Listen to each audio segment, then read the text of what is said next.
It's the how that gets us really, really stressed. How am I going to do it in this amount of time? How am I going to get that done? How am I going to work this bit out? And often if we reframe that to who can help me on this journey, who do I know that can support me? Who can I delegate it to? Who can I call? Who can support me? Just that social connection, that ability to reach out, I think can be massive in terms of supporting us in a moment of stress. And often when people are stressed, they always say, talk about it, talk, be open. So rather than getting engrossed in the how, think more about the who.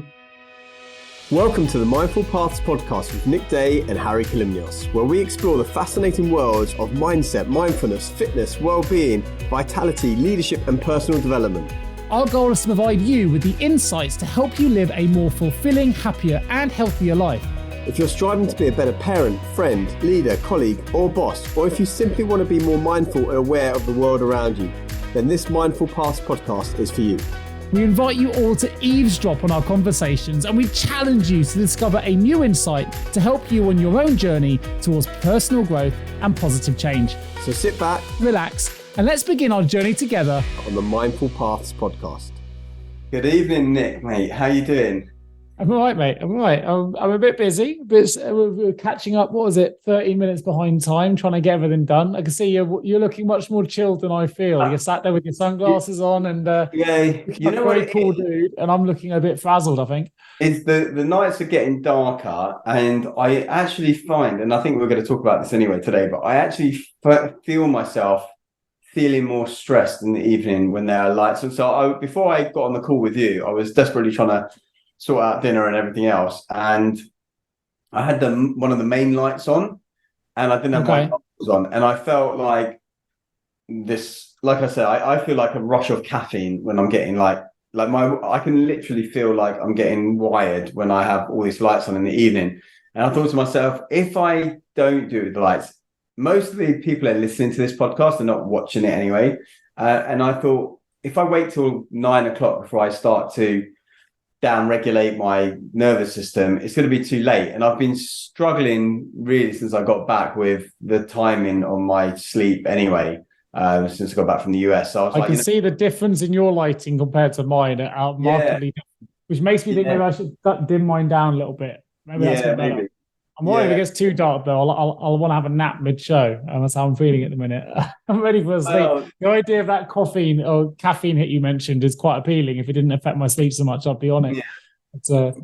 Yeah. So, I mean, how you doing? I think you were saying just before we came on air that you've been a bit rushed with things today, and we almost didn't. Yeah, just a bit overwhelmed with stuff, really. My wife was away at the weekend, so not that really impacts everything. I had a friend up here, so we've kind of. You have a list of jobs you tend to get done over a weekend, and brilliant to see my friend. I haven't seen him for a long time, so not taking anything away from what was a good social connection, as you would put it, opportunity to connect with someone I've not connected with for a while, and one of my closest friends, best man at my wedding. So from that perspective, really good. But often you have kind of a list of jobs you get done at the weekend. For me, in terms of exercise, in terms of household chores, garden activity, whatever. And those things have gone by the wayside. So I got up a little bit earlier than usual this morning to try and catch up on some of the fitness tasks I had to get done. We talked about last week, didn't we? About the last episode about some of our routines. And when you're playing catch up, it can just feel a bit frenetic. You end up just chasing your tail for a bit of the day. You got to try to manage what is a new launch in the US. We've launched our business in the States, so trying to manage a US business on US hours, which are much later, as well as keeping the UK business ticking over. Tomorrow I've got a day off, which is Austin and Tampa. But I think also I got a day off tomorrow. So like anything, you end up working like a waiting dervish, trying to get everything done because you're not in tomorrow. So getting out of office is the last thing I do for the end of the day. So just sort of, I've only been in one day for the week, and already I'm trying to make sure everything's handed over correctly so that the team can manage everything in my absence. I do remember. But it's been good, mate. It's good. I can't complain. Rather be busy than not. I'm not very good at doing nothing. So, how about yourself? I mean, for me, I guess this is where I was thinking of maybe steering the conversation. It's been a bit of a busy day. Like I said, I had the school work that I do, and then I rushed back, tried to sort out some things at home in the hour or so I had, and then I've just started like a new mentoring group. So I was doing it last year. I think I was probably doing it when we had our earlier calls. Essentially 3 or 4 students from around the world. So I think this time I've got someone from Nigeria, Bangladesh, Swaziland, and somewhere else, but they didn't turn up today, so I can't remember where they're from. And they're students. These ones are typically all around the same age. They're all around 19, 20 years old. And they're young adults. They're either at university or taking a gap year or something. And they want a bit of mentoring. And so there's a bit of a program, a 10-week program, nice, do every 2 weeks. And so I was doing that, the first call today, which is just really getting to know each other cool, and then jumping on this call. And like I said, I've got a busy week for me this week because I'm doing 5 workshops in a row, which means you also have 5 lots of feedback and 5 logistic things to sort out in terms of where are you going, because every school is different. Some might be half an hour cycle away, some might be 2 hours in the car. And you were saying you don't usually do 5 days a week, so that's no, not in that stress. Not that kind of work. I always think like I haven't worked. I mean, I've worked 5 days like this job before, but it's quite taxing. Normally, I would try and limit to 3. Because when you're actually in front of people, even if they're good students like they were today, there's a lot of energy that goes into it. There's a lot of mental capacity. It's not the same as doing 5 working days behind a desk, right? Not to take anything away from people that work desk job. I've done that. It is nowhere near the same. You have to be on it. You have to be on it. And you have to be on it for every second, because sometimes if you're off it for a second or two and you lose them or something slipped, right? It's not like, being hungover, sitting behind a spreadsheet and just trying to get through the day. You can't do that when you're in front of people. And so working 5 days in different schools is logistically quite challenging, but also mentally quite exhausting. I'm actually okay because it's only day 1 today. So you'd struggle to be a full-time teacher? I would definitely struggle to be a full-time teacher, but even teaching is slightly different because of the way that the lessons are formulated is slightly different. Plus, you don't have the same students in front of you for 8 hours, the same cohort. So it is different, but I definitely do not envy teachers. And the work I do now has definitely reiterated the fact that I don't want to be a teacher of that description. But yeah, so I think, and also the day didn't start great because I got up a little bit later than I should have done. And then the journey took me a little bit longer than I thought I should have done. And so I like to get there half an hour before, and I got there about 2 minutes before the session start time. So it was already a little bit of a rush. But I think that's where I was going to go with today's conversation, which is just, I guess, like stress, general stress. So I had some students come up to me as well. We give them some techniques around stress, which I normally give them 2 tips when it comes to stress and anxiety and nerves. But one of them asked me what they will do in the moment when they're speaking, other than the breathing exercises that I get them to do. And so I gave them some tips, but I was thinking, today I'm rushing around, right? I've got all the domestic stuff to do. I've got the conversation with you, conversation with the other students, the feedback. And it's like, how is it that different people have different ways of coping with stress? You do way more than I do, right? You've got the 2 kids, the 2 dogs, the 3 podcasts, the business. This is my third podcast recording of the day across all 3 shows. So yeah, you do get a little bit of podcasts are exhausting, to be fair, because you're focused, you're staring at a screen, you're focused on the individual. But of course, you're not really looking at their eyes in a real case scenario. You're looking at their eyes through a screen, and that's quite tiring on the eyes as well. I'm looking at you now down the camera, and it's not saying that you hurt my eyes, Harry, at all, but you know what I mean. That's that level of concentration. It was interesting though, because we connected today and we said, what do we want to chat about? And we both have said we're a bit frenetic, a bit stressed. Why don't we keep it authentic and talk about what we're actually feeling at the moment? And it reminded me of a Sydney Banks quote. I just had a quick look for it, which actually is the opposite of how we're probably feeling at the minute. It says, when we give up on trying to control our experience, it's only then we find ourselves moving effortlessly into higher levels of consciousness. And I know, for me, one of my problems is I'm constantly trying to control my experience, certainly in terms of my day to day. That's something that obviously goes against Sydney Banks's theory of, if I want to get into a high level of consciousness, I need to stop doing that. And I remember when I first met my wife, and she'll laugh at this, I said to her, I'm someone who never gets stressed. Now, bear in mind, this was before I launched my entrepreneurial journey and everything else and had kids. I wouldn't say that anymore. She laughs at me because she said, I always remember when you said you're someone who never gets stressed. I definitely do now. And usually it's because I just take on too much. And I then try and control that experience. I think my wife says I give myself the hardest time when I've told myself I'm going to do something and then don't manage to do it. So, i.e., then I'm out of control of that experience. So, for example, I say that today I wanted to spend 15 minutes just doing a bit of meditation, just to sit down, chill out, and I haven't made that today. And that's 15 minutes. There must have been 15 minutes in my day I could have made available, but I haven't managed it. So I get frustrated because I haven't managed to do that bit. But of course, I think, well, if I take 50 minutes to do that, the stresses elsewhere add up. But they're probably the wrong way around. If I'd taken that 15 minutes, it probably would have de-stressed me enough to be more productive in the longer term. But sometimes our brains don't quite work in the way that we know makes sense. As I say, we often teach the things we most need to learn.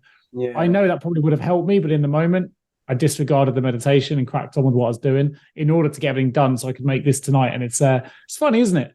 Probably not the right way around. I probably would have been more productive had I taken that. I mean, not to challenge that at all. I think, like, for me, the 15 minutes is interesting because sometimes actually I do remember, like, Tony Robbins, and he's got his power hours and his 10 minutes to thrive, and he goes, if you haven't got 10 minutes, you haven't got a life. I think that sometimes you don't have that 15 minutes, right? Because things are, like, when I'm at a school, for example, and even today, I don't know that I've genuinely had that 15 minutes that I could have done a 15-minute meditation, for example, because everything's mapped out in the way it was. But I remember arriving at the school this morning, and bear in mind, I was a little bit sweaty and flustered because even though I didn't have the bag on my back, some reason I still got a sweaty back. Normally I don't, but I think it was just a bit warmer today. I don't know if it's warm where you are, but it was quite warm. It's been a bit of an October heat wave, hasn't it? Yeah, it's been quite warm. And so I had my more of a winter jacket on. So anyway, it was a bit sweaty. And I just thought, I get to the school and then I'm in a rush because they're about to start. But all I did was take an extra 10 seconds, right? When I took my bag off and took my coat off, standing outside so I could just cool myself down. And then just took 3 or 4 breaths and like deep, like not deep necessarily, but like on the exhale, I blew out quite vigorously. I was like that. And the effect that had for me entering that room was transformational. Now, I didn't have the 15 minutes meditation that I wanted to do or anything like that in the morning and whatever else, but actually just taking that pause, and actually that was one of the things that's on my list of things that we could talk about at some point. But it was one of the big lessons I learned from that practical psychology or practical philosophy course that I went on, which is the power of the pause. I might have mentioned it before, that idea where at certain points in your day, there are natural full stops. And for me, I'm all about how can we make things like meditation, mindfulness, health, well-being practical for the average person. And a lot of that is about integration into things that are already happening. Because it is hard to spend 15 minutes sitting down and suddenly going into a Zen place when actually the back of your mind is thinking about the other thing that you've got to do. And so sometimes I think some of it realistic. I mean, it's time is the one continual thing that we can't really control. It's a construct in the way that we've put hours around it, whatever. But listening to what you just said there, they say it's insight. We talked about in the last episode. Insight is sight from the inside, but we know that insights change the world, right? So whether that's an insight in terms of how we breathe, how we manage stress, whatever it is, they're the things that can ultimately make the difference. And yet, ironically, it's sometimes finding the time to remind ourselves of what those insights are. So it's funny, if I'm working with like my wife or a coaching client or whatever, I would say, from my perspective, mental health is innate. It's something that we're born with. It's part of our factory settings to feel connected, to feel well, to feel present in the moment. And it's often the illusion that we have that it's outside factors that makes us feel safe, secure, and happy, when often we're in control of those things. And often, I think if I am feeling stressed, if I'm able to take that 15 minutes or less than that time to breathe as you are before you go into the classroom, to remind myself that well-being is innate. If I can get to that place in this moment, the other things outside of my control, we were talking about earlier, can dissipate, and I can relax and I can breathe. And I go, okay, let's just break this down to the sum of its parts. I've got an awful lot going on. Do I need to do these things? Who am I doing them for? Why am I doing them if they don't make me happy? they do make me happy, so do them, but do them with positivity, not with frustration. It's sometimes like it's an attitude shift. Just knowing why you're doing something can turn you into a positive mindset. But I do think sometimes it's I put a lot of pressure on myself to do everything, and I don't remind myself enough of two things. One is the reason I'm doing them in the first place and what that's going to bring to me, and two, that my well-being is innate. It's within me to feel good or to feel bad about that moment. The idea being that your mood doesn't dictate your day, your day doesn't take your mood dictates your day. And that's something that I wake up to, but I can forget halfway through the day when things get a little bit crazy. I think something that you mentioned earlier that I wanted to come back to, which was the quote by, is it Sydney Banks you said? Or? Yeah. And it says, when we give up on trying to control our experience, we find ourselves moving effortlessly into higher levels of consciousness. Great. And I love that quote. And here's why I love it. One of the things I teach my students all the time, and every single session pretty much I go into these days, and at some point during the day and normally it's when I'm talking about how they're interacting with other people. So we normally do an activity, and then I share with them how most of their communication is not done through the words that they say, and it's through your body language and your voice and everything else. And I say to them, look, if you're not getting the response back from the person that you're interacting with, like your teacher or whoever it is, you have to change something in you. And I said, look, the reality is you can't control what that other person thinks or does or says. And in life, you only have control over two things. And I say, you've only got control over two things, even though a lot of people, maybe yourself as well, think you've got control over more. You don't. You only have control over two things, and that's your attitude and your actions. That's it. And so this is why that quote about controlling your experience, you can't control the experience. All you can control is your action within that experience, and then your attitude to that experience as it's happening. You can only control those two things in life. And I think when you focus on that, or when I focus on that, I find I'm less stressed, because like today, for example, I was cycling, and then my colleague who was already at the school was calling me, and I'm using my phone to do the commute map. So my phone, and I tried to answer it as I'm on there, and I'm like, I can't hear you. I'm close by, and I was at one point getting stressed because I was thinking, am I going to be there on time or not? And I'm going, look, the reality is, what can I control right now? How fast I pedal. Focus on being safe, because the last thing you need is to have an incident where, I know, you blow a tire or whatever it is because you go over the wrong thing, or you get hit by a car, anything like that.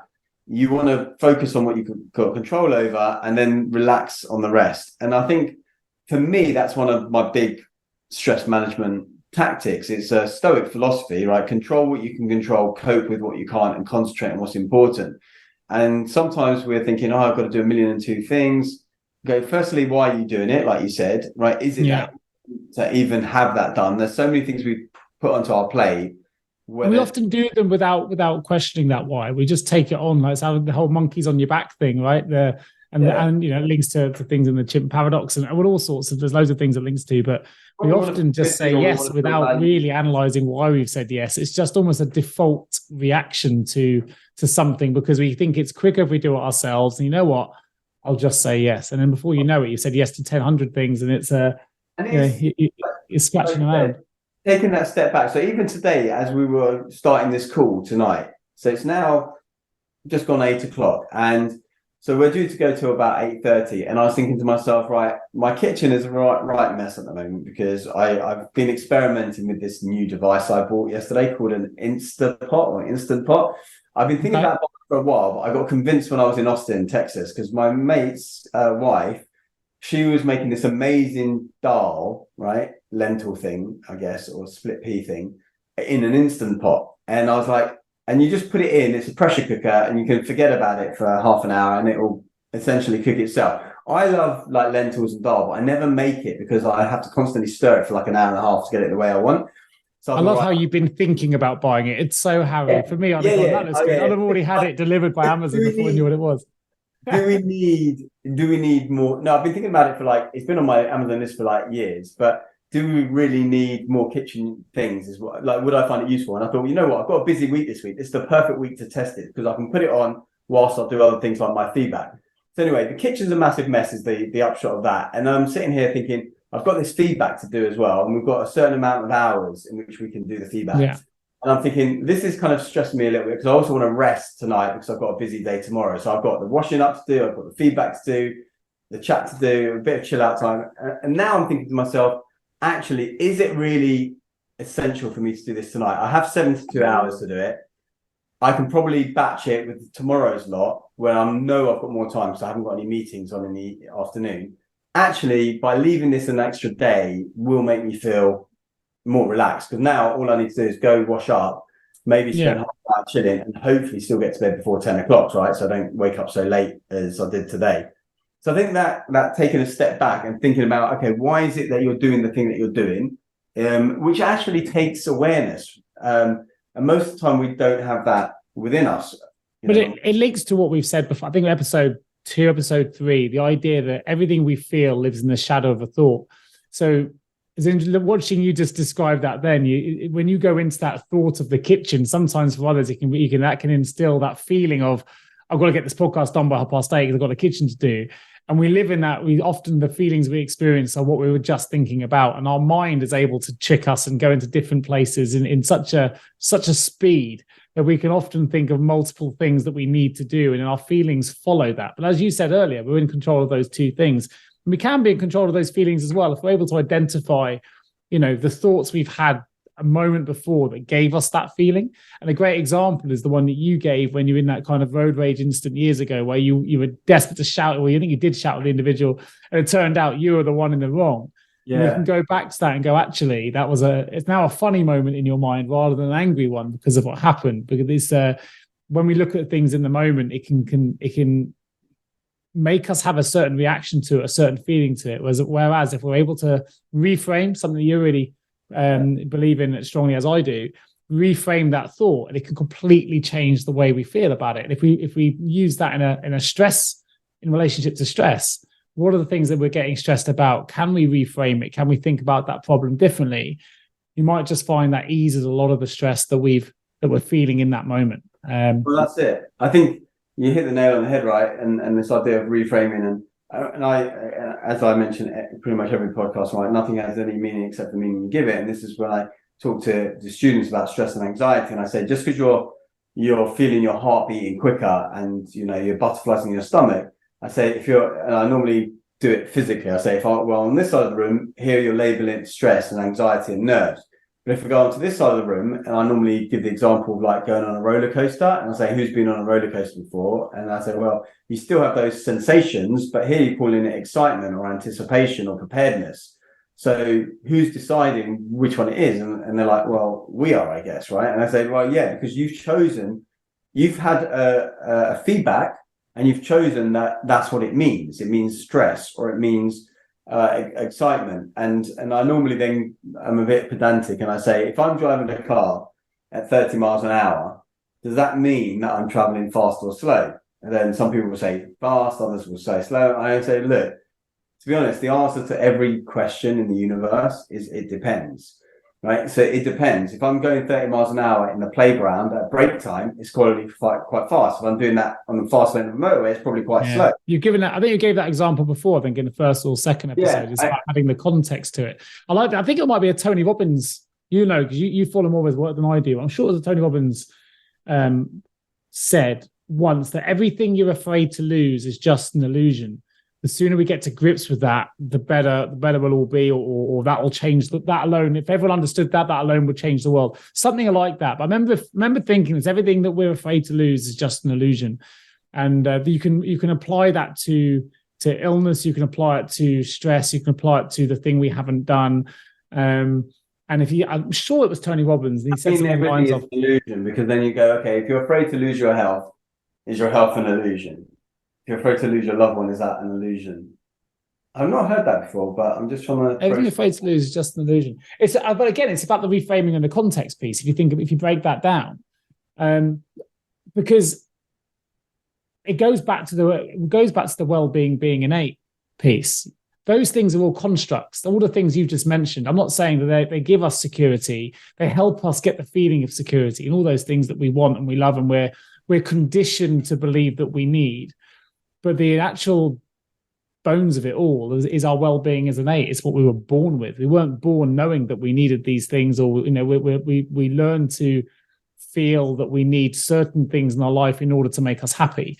And a lot of those do relate to the financial things that are able to purchase we talked about this a lot, but and I'm certainly someone who doesn't want to lose his house, right? But I'm probably not living in that world of total what's the word, abundance necessarily anyway, right? I'm not in that world of enlightenment yet, as much as I'd like to be.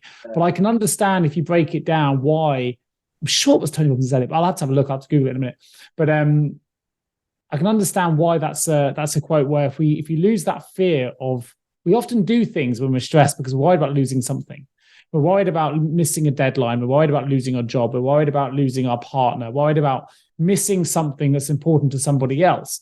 And that creates a feeling of stress that, if you add those things up together, can be quite overwhelming. But actually, if you reframe or you break it down as to what will actually happen, it's a bit like there's a coaching technique, which you'll know, which is catastrophizing. A lot of people will come in a coaching environment and say, I'm really worried about X. And rather than say, why are you worried? Sometimes a better way of going is, okay, what happens if that happens? Talk to me. Tell me how that would feel. What would happen next? What would snowball next? And they can give these scenarios. And either they realize it wasn't as bad as they think when they actually talk about it out loud, or they realize that actually there's a multitude of things they can do to prevent them from happening. So, okay, now you know that's the worst case. What would you need to do to prevent it? And what are the steps you can take tomorrow or after this call or after this session? And they can work it back in a much more logical format. And they realize that all the things they were worried about could happen was actually an illusion in their mind, in the sense that they were already in control of many of these things. And even if those things do happen, actually, they don't lose themselves. They might lose something, but they don't lose who they are. I think there's a lot in that. Yeah, there is. I mean, and it's not a recent idea. I mean, that's one of the tenets, I guess, or the principles that Stoicism is founded on, right? This idea, I think we've mentioned it before, but like almost actually not even just catastrophizing in terms of intellectually, but actually doing it. So let's say, for example, you want to, like, you're afraid of losing the house or something. It's like they would actually encourage you to go and live home like a homeless person for like a year or whatever it might be, or a month, because then you can cope with the worst thing that can happen, right? And so actually then you have no fear of doing things. But what I wanted to ask, and I'm conscious to the listeners as well, but like, what would be, say, 3 of your go-to ways in the moment to deal with stress when you're feeling stressed? Because I think people are always looking for ideas on how to manage stress. So what would be your 3 kind of go-to ways to kind of deal with? All right. So I think we've tackled 2 of them, but I'll mention it again just because these are the things that I do. First, the number one tackling for stress is to actually get out of your current environment and go get some fresh air and just get yourself grounded, get outdoors. I just think it changes your whole mindset to be able to feel the freedom of nature. And that's just the same thing. If you can do that, I think it's massively helpful. I find it more of a stress relief to do that with someone that I love, and I can then talk it out loud, almost like in a coaching environment. So if I can do that with my wife in particular, that's great. We can go and have a chat outdoors with the dogs or in a hot tub or whatever it is.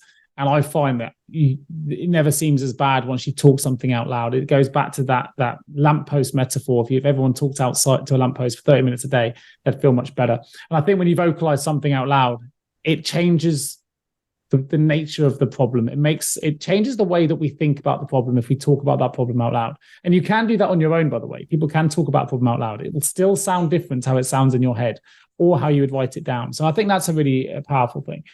I think for me, it's a reminder that well-being is innate, that I'm in control of my own well-being, and that leads me down the rabbit hole of, do I need to do these things? Do I need to do them now? What's the why? Why am I doing them? If they are important, don't worry about the how. Worry actually, if anything, more about the who. Who can help me get there? Because often it's the how that gets us really, really stressed. How am I going to do it in this amount of time? How am I going to get that done? How am I going to work this bit out? And often if we reframe that to who can help me on this journey, who do I know that can support me? Who can I delegate it to? Who can I call? Who can support me?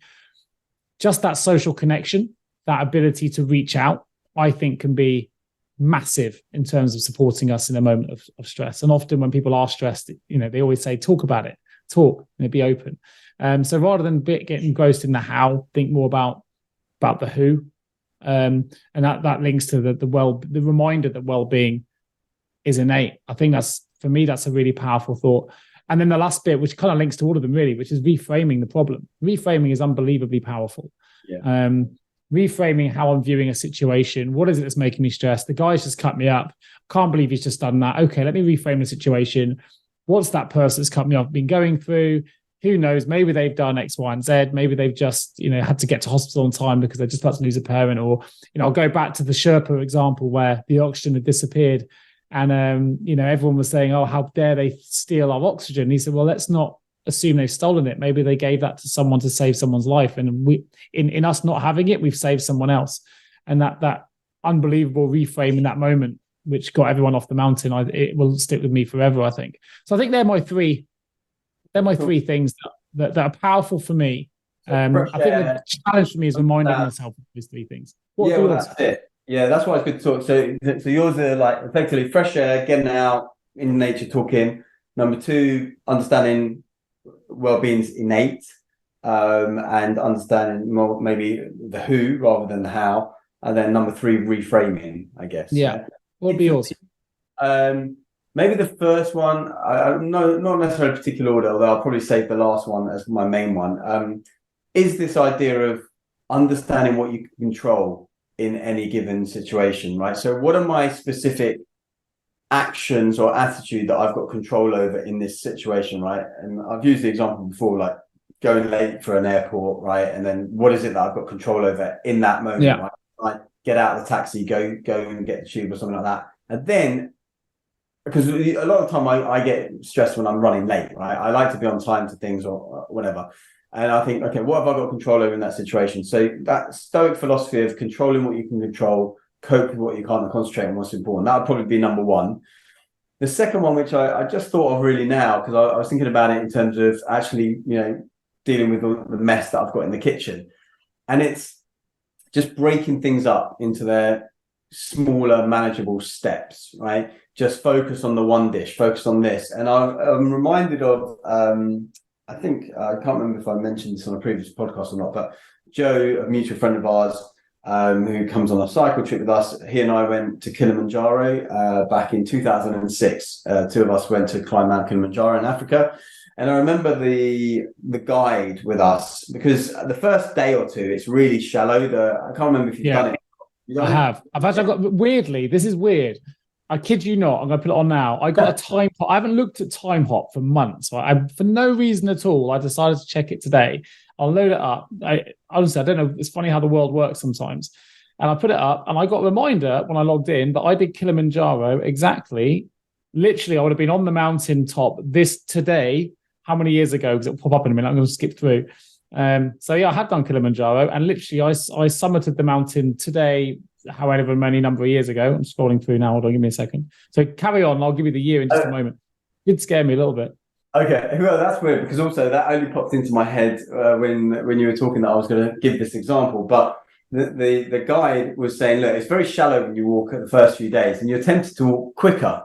But he's saying, go slow and just do it one step at a time, and just one step at a time. And when you get to the top and you're struggling, one step at a time. So that would be my second tactic, is that what is the smallest part that this can be broken into, and just focus on that. And also it reminds me, I think it was probably Sylvester Stallone in the Creed 2 movie, where he's like saying one step at a time. I love your movies. I love it. There's so many things in there, right? So one step at a time, one punch at a time. And I often think about that. I go like, just, one step at a time, one punch at a time. And that would be my second one. Do you know the date of when you did Kilimanjaro then? I think it's come up on my time hop as 5 years ago today, but that definitely isn't. I think it's a time hop repost. When you've done it once and it comes up again because you posted it once before. Because if it was 5 years ago, I'm a little bit shocked, and I'm pretty sure that isn't necessarily the case. But I am going to discover when it was. But apparently I was up. Either way, it was literally today. I was summiting. However many years ago, it can't have been 5 though. It must have been longer than that. Here we go. I found it now. It was 2011. There you go. And I did. I summited on the 9th of October, 2011. Yeah, right. Well, How does that? That came up today. Strange on the world. It's weird because I hadn't thought of that for ages. So that would be my second one, is break things up into smaller steps. And then my third one, which I think is my main tactic, I'm pretty sure I've shared it with people listening before. And I have it written on my bag as well. And I always show it to the students I work with, is to understand that all things, right? Emotions, feelings, injuries, pain, heartache, cost of living, whatever, is transient. Yeah, it's going to pass. This too shall pass. And that really is probably my main stress management tactic.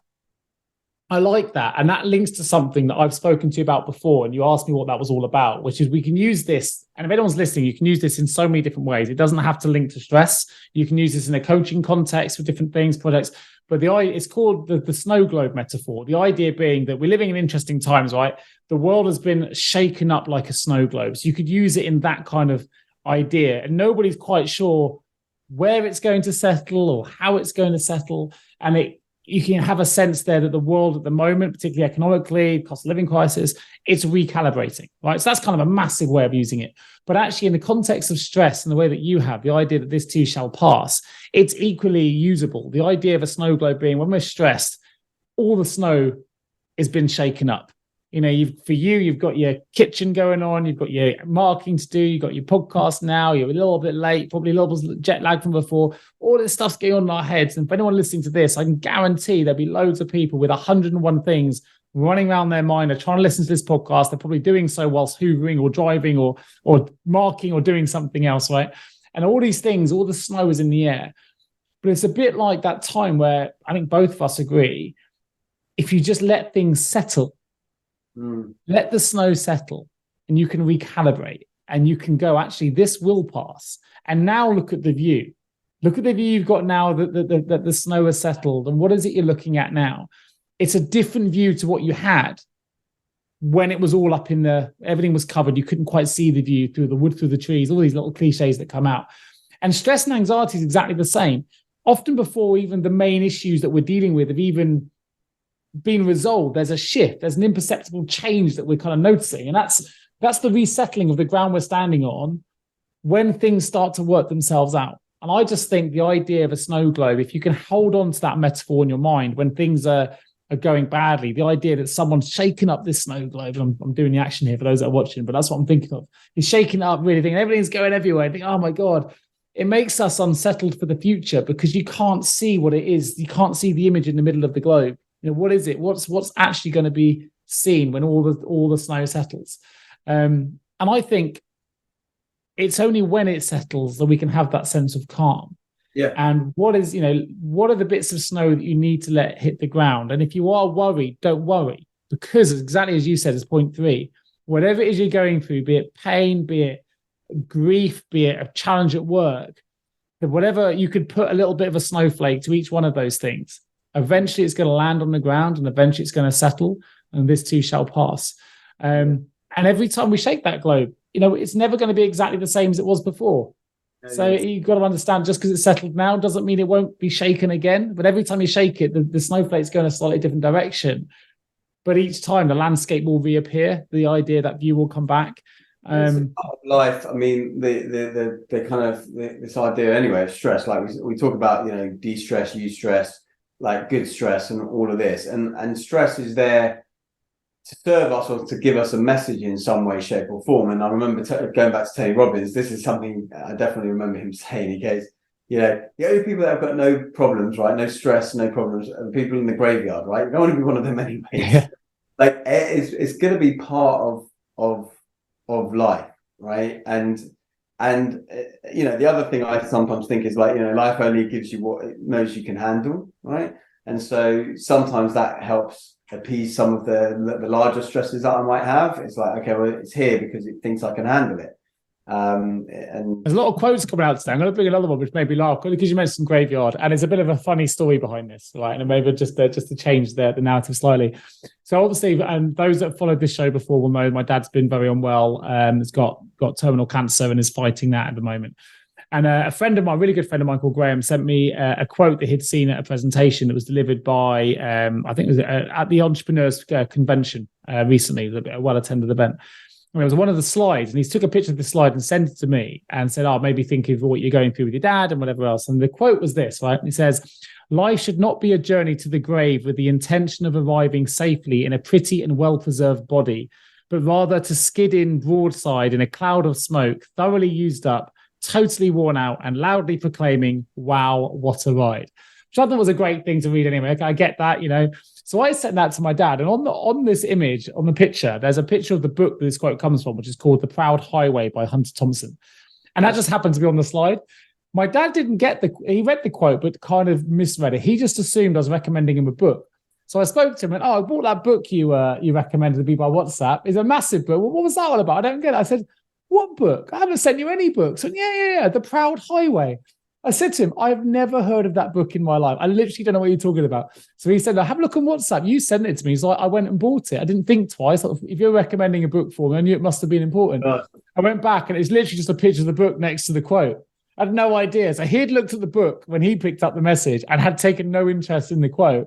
I'd sent it because of the quote and the book was in the image, which has nothing to do with stress, but it did link to your graveyard piece and the idea that, we can be really, really stressed and we can take ourselves to the grave with that, well-preserved maybe body because we're trying to get everything right. But it's way more entertaining to turn up, as you say, as it says here, totally worn out, loudly proclaiming, wow, what a ride. And that's the way that I want to go.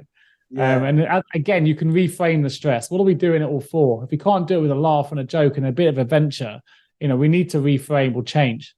I think that's it. I mean, you've got to, one of the things that I sometimes think of when it's harder to think about it in that stressful situation, but sometimes I do, is someone said, or I heard it said once, right? Sometimes when we say, one day we're going to look back on this situation and laugh about it, is that, well, why not make that day today?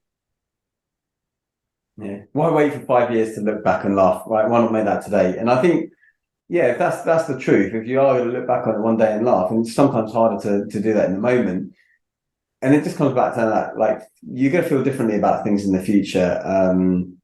And going back to that, control what you can control. Because I think a lot of people do stress about things that they have no control over, right? The economy or... Yeah, I agree. Think of them, or whether people are going to turn up to their show tonight, or whatever, or what feedback I might get from someone. And sometimes that was the same for me, right? I'll be like, I really want to get good feedback from the delegates.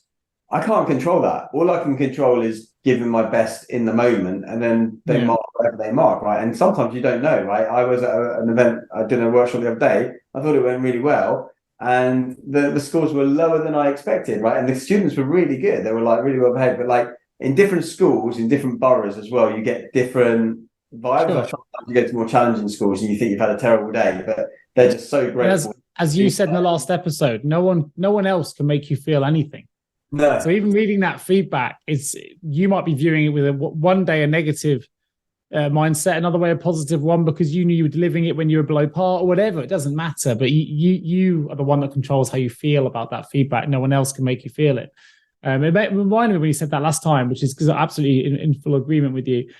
When we often feel at our best is when we first find love, right? Or we're in love. And if you can kind of sum up what love is, people really struggle to know what it is. It's a feeling. It's really hard to put into words.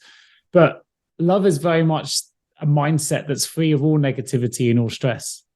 That's in my view. If you're really in that moment, you just met your partner, a honeymoon period, you're not worried about the stresses of things around it, or you're not worried about any of that stuff. You're just free of negativity. You're just in the moment. It's just nothing but positivity. And as you said, why not start today? I know that's hard for people. It's hard for me sometimes to think that, but I know I'll come off this call with a slightly different mental attitude than I would have had going into dinner with my family after this, and I would have done had we not had this call together. So that's good. A lot of what when we do these conversations, or even when I used to record my YouTube videos on a weekly basis, a lot of it was there to serve as a reminder for me, right? 100%. Like some guy who's got it all figured out, and it's like we need. At least I need these constant reminders, which is why I enjoy having the conversations, or rereading the same books, or looking at the same quotes again, or because I need that constant reminder. So as I've said it, I'll say it again and again on these shows, only because it's so prevalent in the world that I live in and work in. And I'd probably same for most. We often teach the things we most need to learn. And we're often telling staff, have a great work-life balance. Go and do this with your kids. I never do it myself. It's I've gone straight out of work into this. Someone else finished 2 hours ago. I'm still working, but it's like, okay. So I would say, like, as well, going into like a meal with your pet, your kids or your family right now, it's also like you take that pause before and think to yourself, how is it I want to show up in this next half an hour? Then, right? And sometimes what I used to tell coaching clients, and actually it's quite useful when I do this myself sometimes, is when you get to the front door, for example, one, you take that pause, you take that breath, but also, let's say all your problems are resting there on your shoulder, just pick them up, literally, metaphorically and physically, pick them up off your shoulder and just hang them on the coat rail as you come in or outside the house. You can still pick them up on the way out if you want to if you're desperate to have them. But as you go in, don't take those into your children or your spouse or whoever it is, and just rest that there. Then be there for them in the way that they. Because it means they don't see the best version of you either if you bring them with you, right? It's not a bad family commitment to make. If I said that to Lucy and she says the same to me, and we don't, and maybe that's something new we can introduce. Let's hang up our daily gripes here, whatever we've gone through, and leave it on the door. And now it's just you and I, because as you say, as I mentioned, love is something that's free of negativity, and we don't want to be bringing that negativity into our conversation, our relationship. It just stresses both of us out. I think that's a nice visual metaphor for you to leave with me before the end of this call. I'll leave this office room I'm in now and hang him up at the door and go with a little bit of vibrancy. I mean, it's going back to the idea that, as you say, everything lives in the shadow of a thought. We're only ever one thought away from happiness. We're equally one thought away from sadness. It's the lies in the thoughts. So what thought do I want to leave this room with? We've got total control of it, right? And exactly. And you can use, I actually today was thinking about this very thing because I have bungee cords strapping my my bag to the back of my bike, so I don't have it on my back. And I do literally hang those up, right? And that's actually that's almost like my completion of that part of the day is I hang that up. Just like, I think I told you the metaphor that I've got with the shower, didn't I, a while back? Did I not tell you with scraping the water off the shower? Yes, you did. Yeah, you did. Yeah, you did. All the dots being problems, and then you. That's why you do it in the morning as part of your routine. The thing is, this is what I said before. It's all about integration, right? How can I integrate these mindful techniques or whatever into what I'm already doing? Or that's like whether it's brushing the teeth, whether it's that, because no one has time to spend hours doing all the mindfulness stuff. But if you can integrate it into things you're already doing, and like I said, nothing has any meaning except the meaning you give it. So yeah, hanging up your coat might mean nothing. It's just you hanging up your coat. But if suddenly you associate hanging up your coat with also hanging up all of your problems and issues, it has a different meaning to you. It becomes more of a ritual. And actually, the old cliche of sleep on it, when you go to pick up those problems the following day, they might just look and feel a little bit different. Once you've absorbed them and you compartmentalize them, and in the famous words of Elsa on Frozen, let it go. Let it go. Absolutely. I love that. I sometimes say that to people. I go, just Frozen. Just do it Frozen way. And they're like, what do you mean? I go, let it go. Let it go. Let it go. Let it go. Yeah. Probably a good place to let it go today. I think it's time to let it go. You've got a kitchen to do, and I've got a problem to hang up on my hanger here before I leave the room. So, it's been good, man. I've enjoyed it. I came in pretty flustered. Both of us started 15 minutes behind time. We've caught ourselves up. We've had a good chat. Lots of quotes, which I love anyway, getting the old creative and memory juices flowing, and it's been good, man. I've enjoyed it. Thank you. I've enjoyed it too, and now I'm off to tackle one step at a time, one step at a time, one punch at a time. That kitchen. Enjoy your one pot. Enjoy your one pot rice and. I'm getting used to it. It's not quite the recipe that my friend Nisha made, but I said to her, by the time she gets back at Christmas, hopefully I'll have got a little bit of a better variation. Well, I'm on the same journey with your smoothies. They're getting better. They're still nowhere near as good as the ones you made me, but I'm working on it. The one I made yesterday didn't taste that good. Okay, so that makes me feel slightly better. I still get it wrong. All right, buddy. Been a pleasure. Always a pleasure. Never a chore. Great to see you again. We'll catch up soon, and hopefully there's some takeaways here for others that are feeling stressed when they're listening to this. Whatever task you are doing at the moment, Listen to hopefully some insights we've given there that might just help you out a little bit. And everyone's in the same boat. It's that power of everyone feels the same. So, we can all control it a little bit better if we take and listen to the learnings and give ourselves a moment to reflect and reframe. Good stuff. Great stuff. See you next time, and see you next time, everybody else as well. Will do. All right, buddy. You take care. Cheers, man. Thank you for tuning in to the Mindful Past podcast with Nick Day and Hari Kalymnios. We hope you found our discussion insightful and gained valuable takeaways to support you on your journey. Please do leave us a review on your preferred podcast platform and share an episode that's resonated with you with a friend or a family member who you think may also find it valuable. Don't forget to subscribe to our podcast to ensure you never miss a future episode. In the meantime, we'll continue exploring mindful path topics to provide you with more insights and ideas to support your personal growth. For now, thank you for your support, and we look forward to bringing you the next episode of the Mindful Path podcast real soon.